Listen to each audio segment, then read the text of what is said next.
Right, mate, how you doing? Yeah, not bad, thank you. Yeah, not bad at all. How are you doing? It's been, so. It's been a little while, hasn't it? I think. Yeah, it's always a while. it's not frequent we have chats. Well, to be fair, I think I last saw you in Brighton, and we had quite a nice time, didn't we? We did have a nice time. We tried a few nice beers. Yeah, good spot for it. Anything going on? Well, get my coach back in 2 weeks. Oh yeah, okay. I've had 2 years of being lazy and just ticking through. Coach back in 2 weeks for Frankfurt Marathon.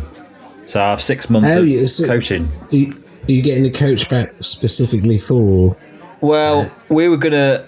Where we live, I don't like running. It's really boring because I end up just doing the same loops all the time. You live in London, but I live in a town where you can't get out the town when you're running unless you do trails. But I don't race trails, so it's really boring. Really, I basically do the same loop all the time.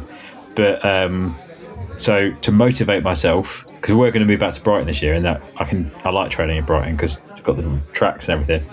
But because we're still trying to sell the houses, we're going to be here for a bit longer. So get my coach back, give me a bit of motivation. Right. I'm pretty good at following a coach. Yeah. I'm bad at following my own motivation. Yeah, I think it's different, isn't it? When you're set something, I imagine you mean a bit like me. I think when I was doing the Brighton Marathon prep last year, I stuck to it because you set me it. It was like, I've been told to do this, so I'm going to do it. You know. Well, I don't like wasting money. So if I'm paying money for someone to do something, I'm like, if I skip these, what is the point in me spending money on this? Yeah, but it's a good driver, isn't it? You know. Yeah. I'm always amazed by people who go to the gym and have PTs and either don't put any effort in or don't just turn up for their sessions. You're paying these people money. Like, surely you must be like, well, I'll just stop paying them. Yeah. To get the coach back and then training start. I've got 6 months for Frankfurt. And at the moment, the aim is under 3 hours. I don't think I'm going to get a PB, but I'll try and get under 3 hours. Under 3 hours? All right, it's pretty good. It's a good aim. I mean, it's doable for you. Well, I haven't done it for a long time, but yeah, I can do it. But I just need to. You think you could push it to under 2, maybe? Probably if I put a bit of effort in, yeah. But I've got other things going on. We've all got other things going on, Tom. Yeah, well, it's not. Yeah. Boozing. That's good. Yeah.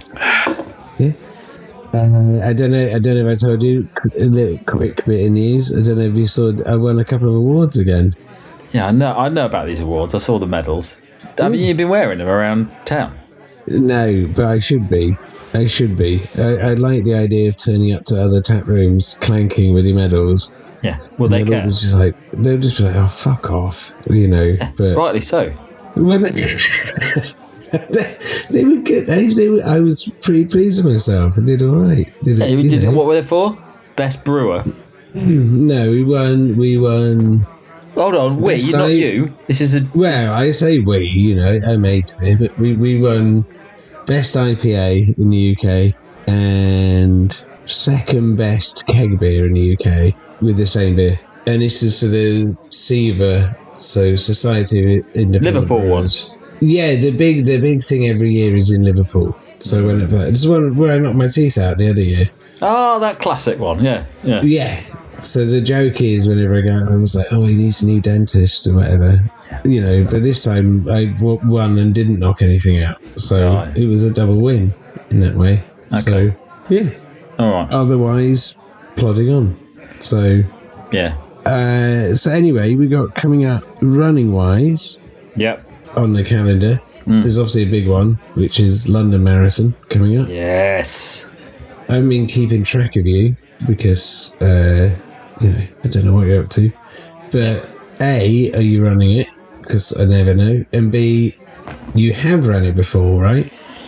Good question, because I do get invited to do London occasionally, and I've done it. Right.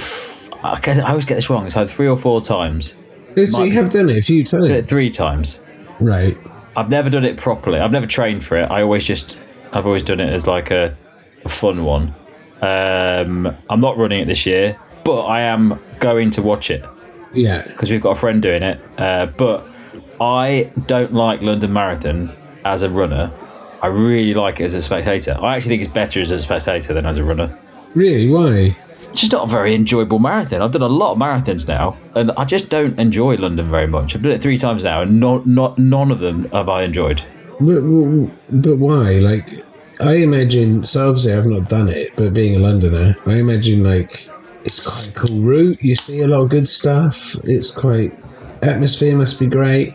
Is it because of like crowd size? Is it like, I don't like the crowds. I think the problem is with London, there's two ways that I would enjoy it. One is if I was a beginner and I was doing it as a bucket list run, because it is very impressive seeing all the crowds running through Tower Bridge and all that sort of stuff. I think that would be a very nice way to do London Marathon, because that's what people want, don't they? I imagine the percentage of people who do London Marathon never do any other marathon is quite high. And then they'll come out and they'll finish, they go, it was phenomenal. The crowds are mad. Like, I did it, I did it about 16 years ago, and I did it 2 years ago, and the difference now is massive. The number of people. Really? Yeah, it's about 16 years ago, there were whole areas where there weren't any crowds, so you get nice quiet bits. There aren't any areas like that anymore. It's just everywhere's busy. And the busy sections are now like 6-7 people deep. So if you've got people visiting to cheer you on, chances of seeing them are quite slim, because there's so many people. Okay. But as a spectator, that's quite nice, because you're like drinking, you're cheering on people. So I'm quite looking forward to going to it as a spectator.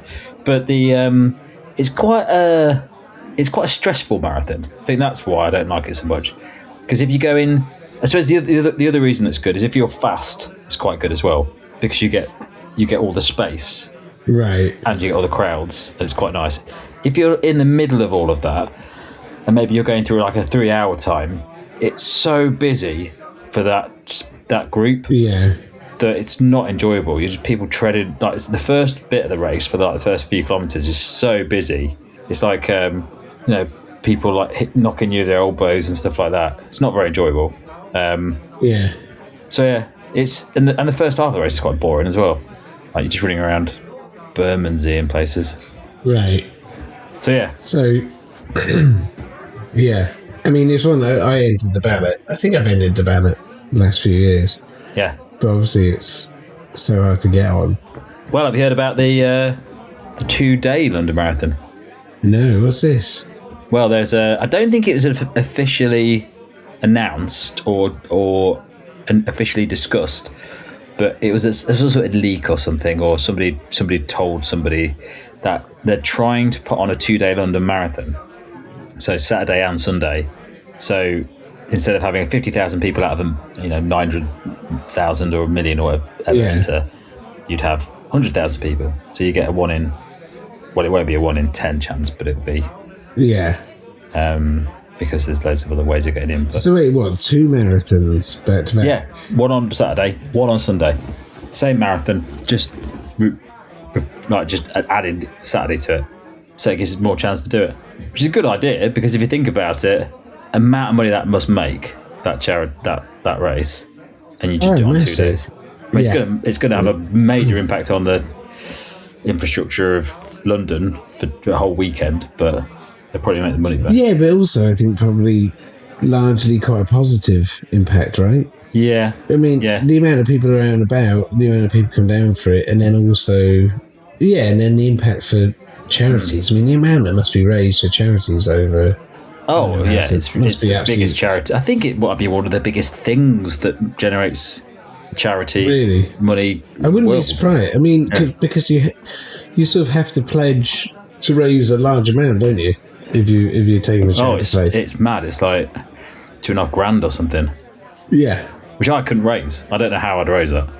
But obviously, there's I'd like to think I could, but like we've said before, like when I did the Brighton Marathon, I raised a lot, and I was really happy with it. But then there's only so many times you can do it, right?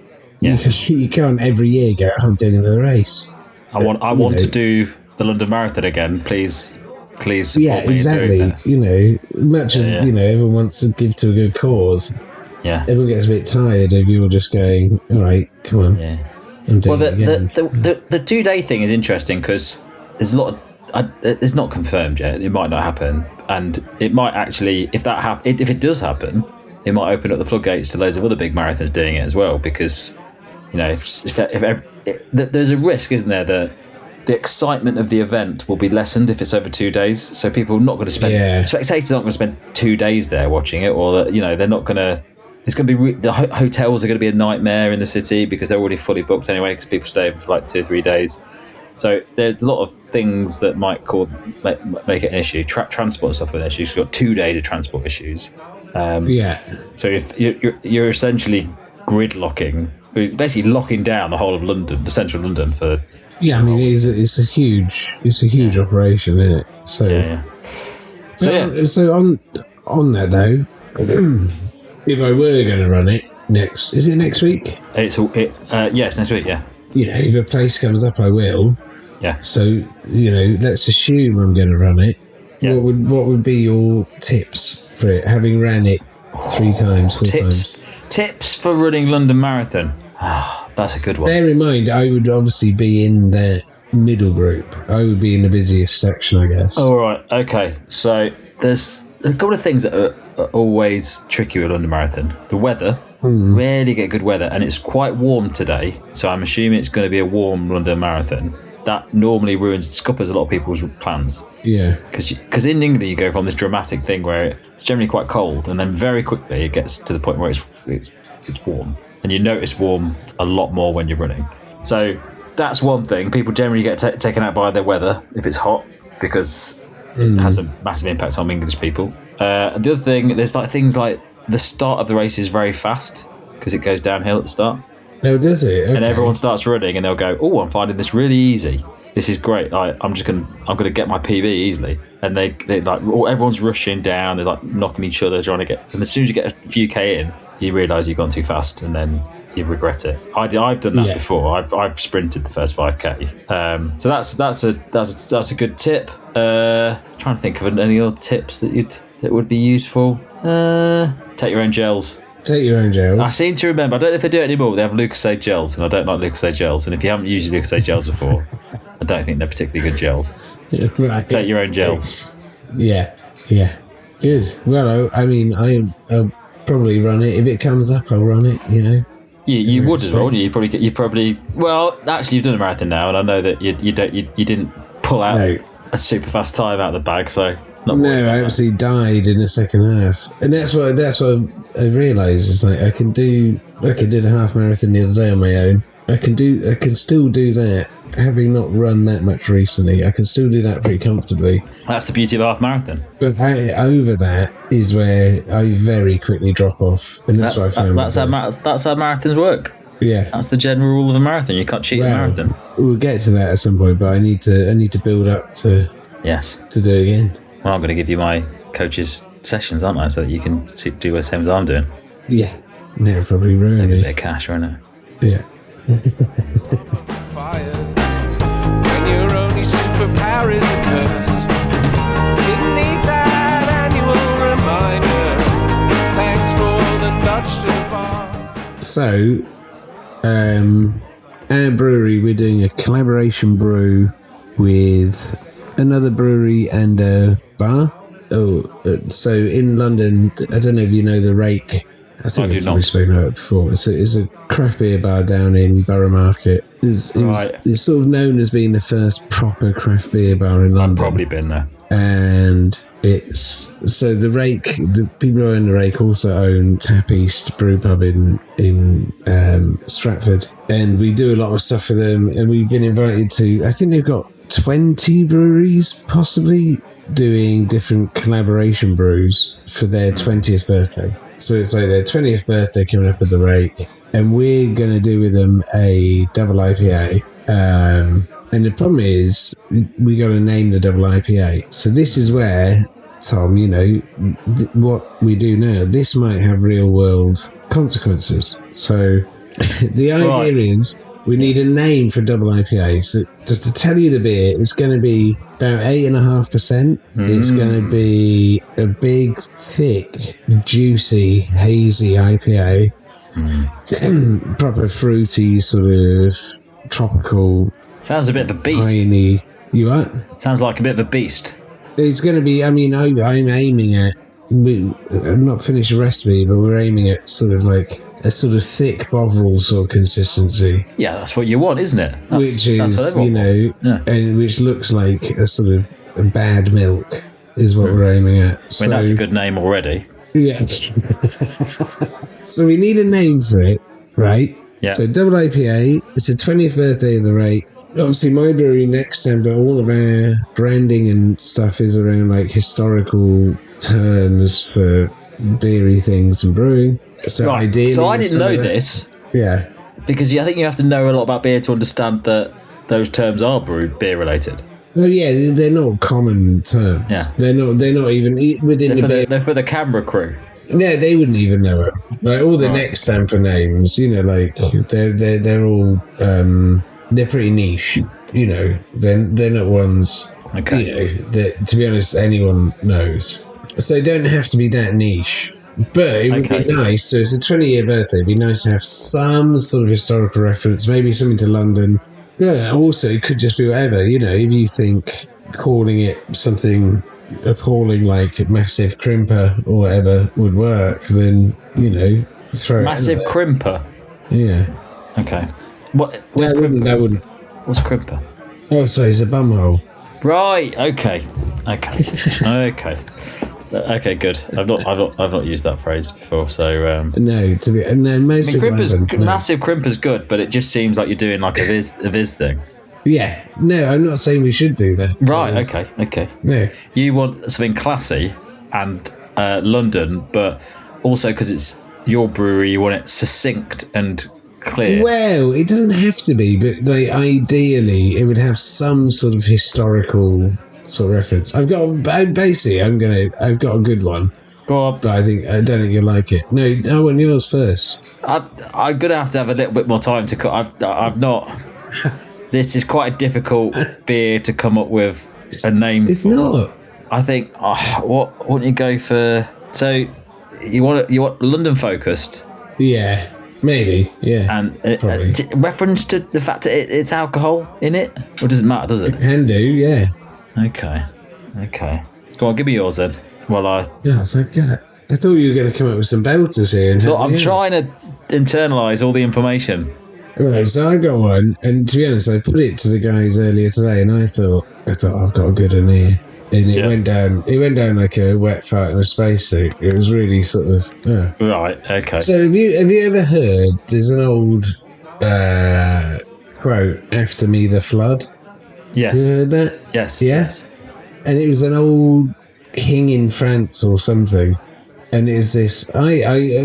So originally it was in French, and I've always loved the term like "after me the flood." It's like there's something like biblical about it, and so it's that kind of like, well, after me I don't give a fuck, or after me I always sort of it after me like almost like a revenge thing, like after me like everything's fucked. It's all gonna And there's several ways of reading it and whatever. And I've always liked the term. I don't know why. I think I've probably tried to write several bad songs around it. But right. So my thinking was, I remember ages ago I spoke to you about the beer flood in London.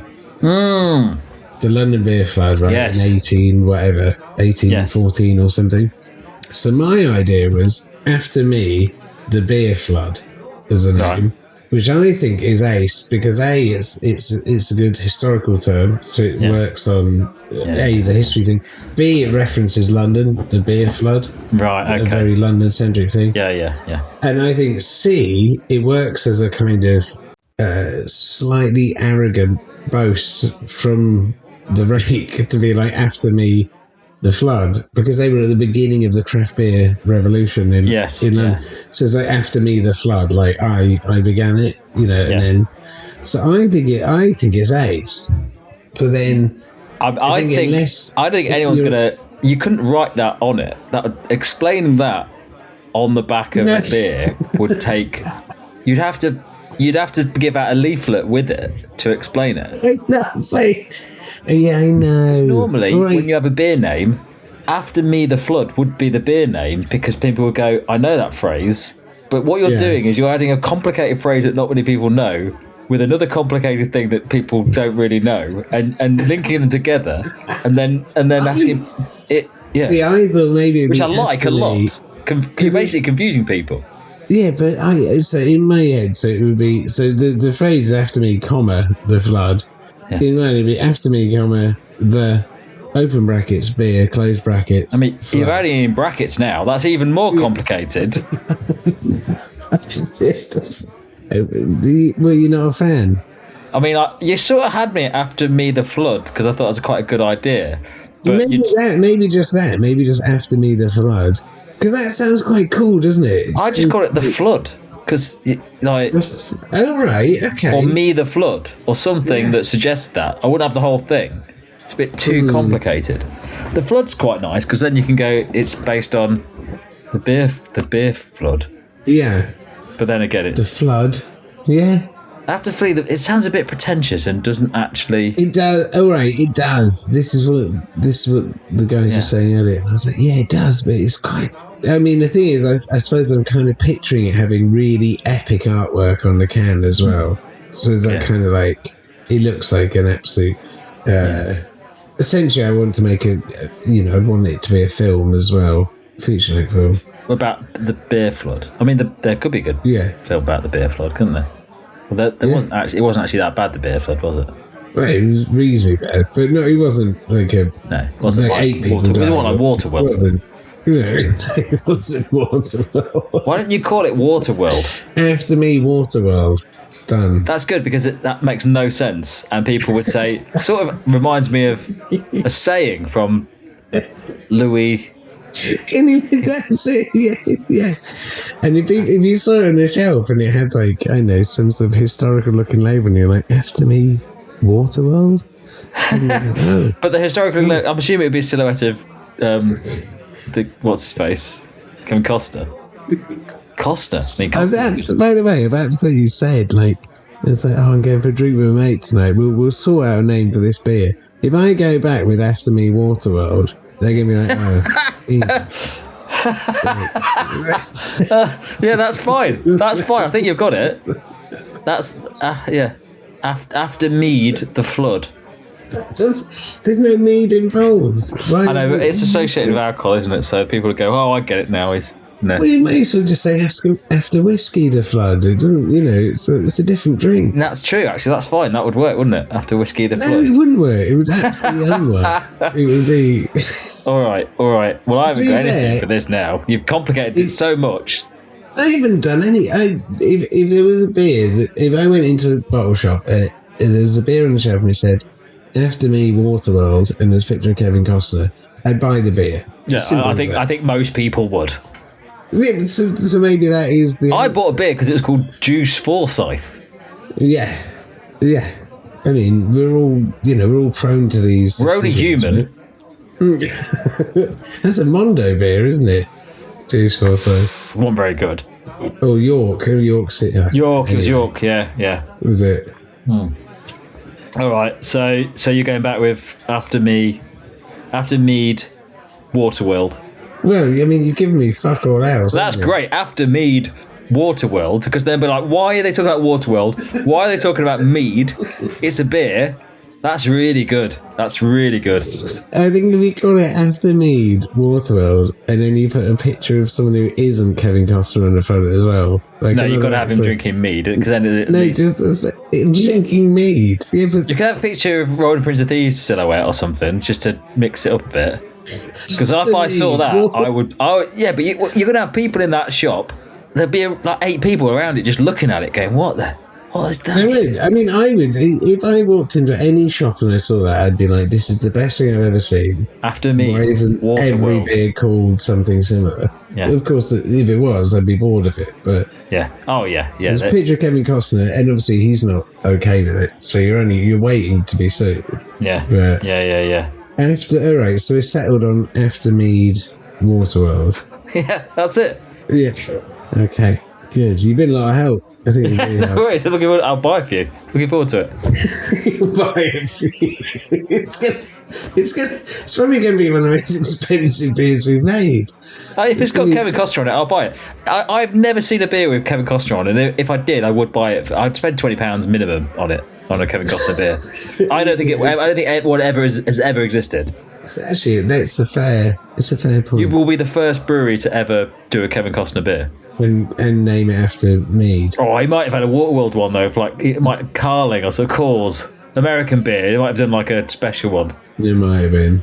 No, Robin Hood wouldn't have had one, would it? Well, Robin Hood was big in the UK. They might have done like a Robin Hood John Smith's thing or something like that. I wouldn't be surprised. But it's not going to be as good as my after Mead Waterworld. My Captain. That's a different film, isn't it? Yeah. Well, you've been really helpful on that. Yeah. No worries. Anytime, mate. No. Anytime. If this comes out, man, I'll send you a case. I'll send you a bill with it as well. It'll be fucking expensive, but yeah. Because nobody's going to buy it. Really ramped up the price. Mead Waterworld. Yeah, it's fine. It's fine. It's absolutely fine. Fine. Okay.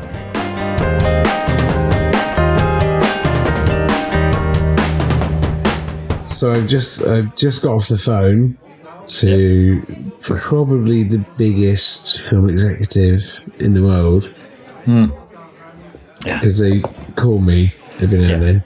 Yeah. And he was asking really, he said, could you or Tom come up with, like, they don't want new ideas. Yeah. But they're tired of franchises or the same ones. They're like, could you come up with a way of mashing together two film franchises and having a new one? Yeah. And I said, yeah. I said, just give me a minute. I'll get on the blower. A minute? And here we are. And budget, by the way, he said the budget is close to limitless. Okay. So, I like franchises. Good.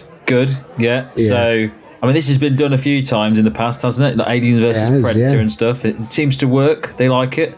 Well, what I find the problem is they use the same genre. Mm. You know, Aliens versus Predator. I thought you'd go down this route. You're thinking... Aliens versus Predator, they're both aliens. Come on. They're both aliens. Yeah. They probably do hang out. Well, not hang out, but they've seen each other. It might as well be called Aliens. Might as well be called Aliens because it's two aliens, isn't it? So true. What's the other one? Freddy versus Jason. Two horror guys. They're not. I thought you'd bring that up. Yeah, I was going to bring that up as well. Probably involved in some way anyway. Yeah. Right. At least they're not going to not know each other, are they? They're going to not know each other. It's not a stretch, is it? It's not. No. It's not going to blow. And it's too easy now. It's too easy. Yeah. If I said, right, I want to do... Here we go. Too Fast, Too Furious. Yes. That's the second one. I prefer that because I think that's clever. Because I once came up with the title for the third one, which was Three Fast, Three Furious, which I thought would have been excellent because you'd have watched it and gone, they've not even tried Three Fast, Three Furious. Because doesn't mean anything. But if you did Too Fast, Too Furious with the Cannonball Run, that might be quite good actually. Thinking of that. The Cannonball Run it's not a franchise, is it? It's just a film. Yeah, it's Cannonball Run 2. Okay, so you can vaguely call it franchise. If there's two, yeah. Or you could, I'm just anything with cars in. If you put two Cars films together, you get just another car film, don't you? It's just another car film. Yes, so that's not a good idea. Well, it's a bad idea. That's what I'm saying. It's a bad idea. I'm saying mix the genres, go completely, go crazy with the genres. Then it's going to be interesting. People are going to be like, I can't even understand how this is happening. Yeah. So now that I'm down. Yeah. Like, so what are you thinking? So my first thought was Transformers and Three Men and a Baby. Okay.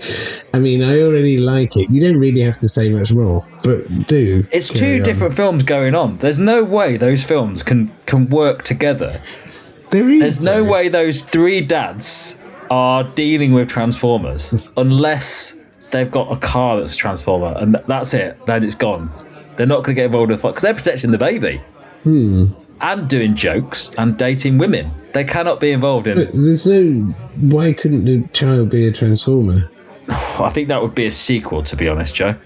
I mean, I don't know. You sound a bit like you're fucking one of the studio bigwigs. I thought maybe you can't have the baby from 3 Men and a Baby being a transformer. I didn't see why not.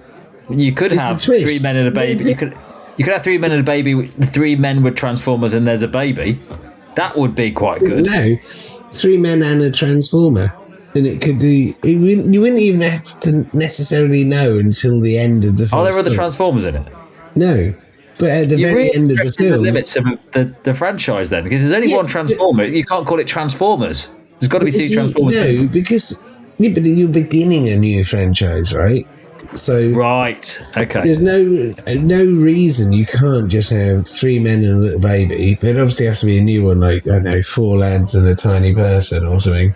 Right. And then at the very end of it, the little one just turns into a lorry. Go, right. So it's just it's just a sequel, and then you're putting in and then something transforms in it. It'd probably be hints within the film. That's not really merging the franchises, is it? If I came to watch that film, because the big wigs are going to be like, we want the fan base from 3 Men and a Baby, and we want the fan base. There is no fan base, by the way. There is no fan base there. You've absolutely 3 Men and a Baby. Yeah, you've gone for franchise. There's no fan base left anymore for that. There is. They're old, but there's still a fan base. But if I went to that fan base and I said, right, we've got a new film coming out. It's a new film in the 3 Men and a Baby trilogy, whatever would it be, the trilogy. And they go, brilliant. We've been waiting for this for 30 years. Yeah. It's also got Transformers in it. Not a problem. Don't care. Really interested. I just want to see the continuation of 3 Men and a Baby series. And you get there, they're going to be happy with your film because they watch the whole film, and then at the end, the baby turns to Transformer, and they'll be like, that's a bit weird, but I still have seen quite a good film that continues the story of the 3 Men and the baby. If the Transformers crew come in, they're going to be, I've watched this whole film, and the only bit of Transformers I got was the baby turning into Transformer at the end. I've been cheated. I didn't even like 3 Men and a Baby. I only saw this for the Transformers. It's a problem. You've got to merge them effectively. I'm not saying it's a perfect merging. I'm saying you probably picked 2 bad ones to mash together. What about like Wuthering Heights and Transformers? Wuthering Heights isn't a franchise. That's true. I'm just taking films now. Okay. What about? I'm just picking one franchise and some other film and another film. All right. I can't think. You know the obvious one. You know what I'm going to say. Yeah, RoboCop and Street Fighter. RoboCop and Mad Max. Obviously. Is it RoboCop and Mad Max? Yeah. Well, that's not really. Oh, come on. So what? I don't understand what's he doing? He's so slow. Well, RoboCop. The whole of Mad Max is based on vehicles. RoboCop's very slow. It'd be a sort of like RoboCop waking up in the future when everything's gone to Mad Max, as we call it in, the sort of the genuine parlance of future time. So everything's gone a bit Mad Max, and RoboCop wakes up. He's probably in a cupboard or whatever. Yeah. And I know his batteries turn on. You know what batteries are like. Yeah. And then he gets out of his cupboard, and then everything's completely Mad Max. And then there's RoboCop just in the middle of it. Has he got a gun still? Just his one gun? Yeah, he's got it in his leg. Because that's all he's got, isn't it? A gun. Yeah, but it's quite a good gun. Yeah, but I could hold that gun, couldn't I? No, not like him. No, he does do it quite slowly. But he's a robot. He's pretty tough. But that whole world is based on vehicles, isn't it? So they just keep running it. Vehicles just be running over constantly. Can't stop a vehicle. He wouldn't just be running. He's so slow. I think you'd have everything that him and Mad Max would probably essentially sort of team up. Right. Oh, okay. I think is this the original Mad Max? It's a very good question. I mean, to me, I think it might work in the original series. I don't think it would work with in the original couple when it is properly like dirty, gritty. Yeah, I think I can see that. Australia. Yeah, that would be wicked. I see that could be wicked. Road Warrior, what his name is. Yeah. Okay. Within the newer ones, it would be Robocop would potentially be slightly outmaneuvered by. I mean, the technology of Robocop is poor by today's standards. If somebody created Robocop today and it was on the news and they said, "Look at this, they've successfully combined a cop and a robot," you'd be like, "That is crap. That is rubbish. That is the worst." Oh, right, he's a bit slow. That is the slowest cop I've ever seen. It is rubbish. He looks weird as well. I do suppose if you were a bad guy in Mad Max land and you were being chased by Robocop, you would get away pretty quickly. You would probably not even notice him because there's loads of people shooting you all the time, and they're quicker, and they've got quite good guns actually in Mad Max because they're from the future, aren't they? But Robocop's got a Beretta. Fine, he's made of metal, but he's just walking across the desert with a gun, with a Beretta. That's madness. He can't run. He's just slowly walking across the desert with a Beretta. Does he need? Like, he doesn't need water, does he? So he can just keep doing it. I suppose that's the story, isn't it? I don't remember him ever eating. I don't remember Robocop ever eating. He'll just keep walking across the desert. He's not solar powered, though, is he? He's just going to die. Yeah. He's just die. At some point he'll run out of batteries. And to be honest, I haven't seen one person use a Beretta in Mad Max. It's a crap gun. They don't use hand pistols in Mad Max. Is that what Robocop has? I think he just has a Robocop gun. No, it's a Beretta. He just holds a Beretta. All right, Captain Gun. So I think it's quite a bit bigger than the Beretta, but I mean, everyone in Mad Max has got bloody flamethrowers and stuff. Yeah. Well, it would still be better than yours. What, Wuthering Heights and...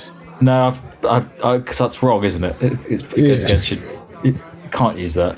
But what are the franchise? I mean, that's annoying. There's no Robin and Prince of Thieves franchise. Because if there was, and there should be, I'm surprised there isn't one. If there was, you could mix that with Waterworld and have two Kevin Costners.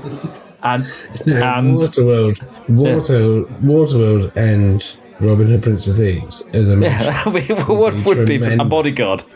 And Bodyguard. So you're just throwing in three completely different Kevin Costner films. None of them are franchises. He doesn't get many franchises, does he, Kevin Costner? Well, it's not a franchise, but you could. I'm up for it. We can bend the rules. He's on the phone to me now, and he just said we can bend the rules. Kevin Costner is bang up for it. Yeah. Can he play a cowboy? He would. No, he's playing the Bodyguard, Robin Hood, and the Fishman. That's his. He can't play a cowboy as well. Gills. Yeah. Okay. He's obsessed. There's got to be better options than this. But obviously, I came to you with this question, and obviously, I had already thought, well, the perfect one is Mad Max. Robocop. You're wrong. I suppose Terminator, and you could mix Terminator, it's a good franchise, in bits, with, like, After Sunset, or whatever. What? After Sunset? Do you know the one, the romantic thing with Ethan Hawke and... Ethan Hawke, I do know. Is it there's two of them, isn't there? Yeah, so it's like After Sunset, after something. It's like there's a 3-part sort of romantic... But then you throw the wild card in that there's Robocop there. Why is Robocop there as well as Terminator? What's that? Why is he there as well as Terminator? Right. Yeah. It seems like if you throw Robocop and Terminator into another film, people are going to be like, why is there two robots here? They're not going to see the distinct. They're going to be like, why is there... I mean, clearly one is a lot better than the other robot, because this one is shit. This is a really bad robot. I think Robocop only works in a world where that technology is good. Yeah. But if you throw in Terminator, you're sort of like, I was worried about that metal bloke, but that other robot's way better. I'm not bothered about that guy with the gun now. Really slow bloke walking along. Yeah, all right then. So, I think we're sticking with 3 Men and a Babe, 3 Men and a Transformer then. I'd watch it. Yeah. Well, we don't watch it. We just... Everyone will watch it. That's not sure it's going to... You'd probably get huge viewing numbers. I reckon you'll make millions. Billions of pounds. It'd be the end of both franchises. But then... Yeah, but it's worth it just to see that last take, last shot. Both franchises are done anyway.